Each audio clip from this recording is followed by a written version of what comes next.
Κωνσταντίνος Γκινάκος, ο παππούς μου, μαζί με τον Διομήδη τον Αιγινίτη, που ήταν πολύ φίλοι, ναύλωσαν τότε του Πατρίς και άρχισαν να κάνουν ένα εμπόριο μεταξύ Πειραιά και Παροναξίας. Εμπόριο, γενικό εμπόριο. Θα ήταν το τρίτο ταξίδι αυτό που κάνανε. Δεν ήταν ναυτικός ο παππούς μου. Ούτε και ο Διομήδης. Ο Διομήδης μάλιστα ήταν, από τις ιστορίες που ακούσει, ήταν πρωταθλητής κολύμβησης τότε. Αλλά ήταν φίλοι. Φτιάξαν αυτή την επιχείρηση, αλλά αντιμετώπισαν πολύ μεγάλα προβλήματα σε επίπεδο ανταγωνισμού τότε μεταξύ των διαφόρων πλοίων τα οποία κάναν την ίδια δουλειά. Ένα από αυτά τα πλοία ήταν και το Μοσχάνθη. Έτσι λοιπόν το πρωινό εκείνο, όπου υπήρχε σκοτάδι προφανώς ακόμα, η ορατότητα ήταν πολύ δύσκολη και από όλους τους καπεταναίους των τριών πλοίων που ήταν, δεν υπήρχαν ραντάρ όπως είναι σήμερα, έτσι. Αντιλαμβάνεστε, ναύτης είναι αυτός ο οποίος έκανε τη δουλειά του να βλέπει δεξιά-αριστερά τι συμβαίνει. Τα φώτα προφανώς ήταν λίγα, αλλά βέβαια κάνει εντύπωση γιατί μέσα σε μια τόσο πολύ μικρή απόσταση, με όχι πάρα πολλά πλοία όπως γίνεται σήμερα, έγινε αυτό το ατύχημα.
Ξέρετε, έχετε κάνει εξαιρετική δουλειά, γιατί είδα και εγώ και τις φωτογραφίες.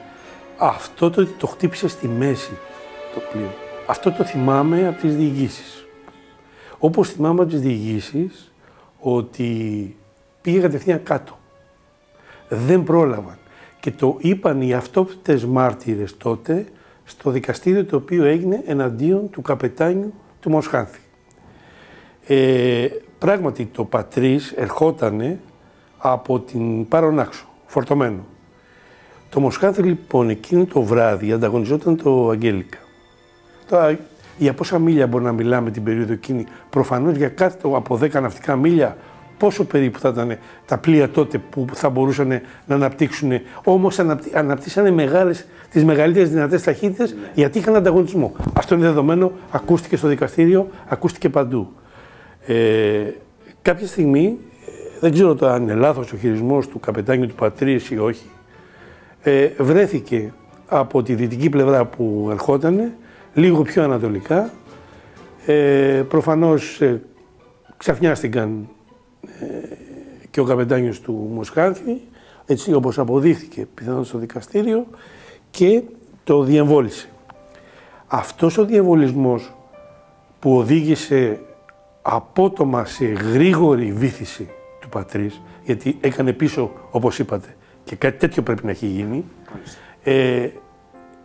έρχεται να το επιβεβαιώσουν οι μαρτυρίες, γιατί ο παππούς μου, από ό,τι λέγανε οι διασωθέντες, κοιμόταν στην καμπίνα και ο συνεταίρος του, ο Διομήδης, ο Αιγινίτης, πρωταθλητής κολύμβησης, ο οποίος έτυχε να είναι στη γέφυρα επάνω, κατεβαίνει γρήγορα για να πάει να ξυπνήσει τον παππού μου που κοιμόταν βαριά.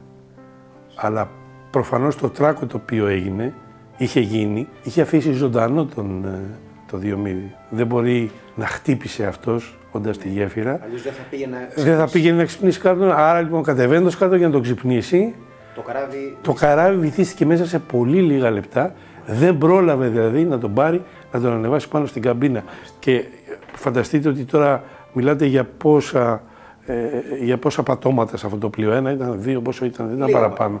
Ναι, ελάχιστα ήταν. Λοιπόν, έτσι λοιπόν πνιγήκαν και οι δύο.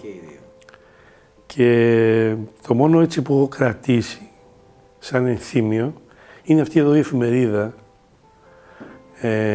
η οποία κοντεύει να λιώσει από την εποχή, και την κράτησα μέχρι σήμερα έτσι σαν μην πιστεύοντας ποτέ ότι μπορεί να χρησιμεύσει σε κάτι. Και έρχεστε εσείς και πραγματικά μου δίνετε πολύ μεγάλη χαρά με αυτό, γιατί με κάνετε να γυρίσω πίσω μετά την ανακάλυψη τη δική σας κοντά στο νησί του Πάτροκλου.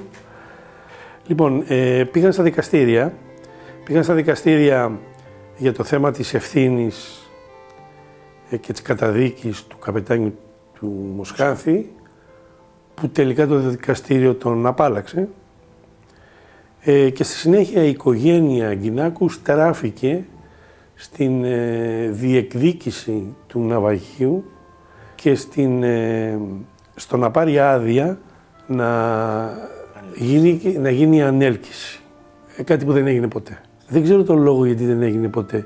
Υποθέτω ότι ήταν για οικονομικούς λόγους. Πιστέψτε μου ότι είναι μια συγκίνηση, γιατί σαν διευθυντής του Κέντρου Θαλασσίων Ερευνών είχα σαν στόχο πάντα, περνώντας πολλές φορές από την περιοχή του Πατροκλού, χωρίς να γνωρίζω που είναι το ναυάγιο, φανώς, να έκανα μια, αφού ζήτα γάδια από το Διοικητικό Συμβούλιο, μια έτσι ημερήσια εκδρομή, ας την πούμε έτσι, προσπαθώντας να δω το ναυάγιο. Δεν το κατάφερα, δεν το έκανα ποτέ. Δεν ξέρω γιατί, αλλά να όμως που το κάνετε εσείς. Και γι' αυτό το λόγο σας ευχαριστώ.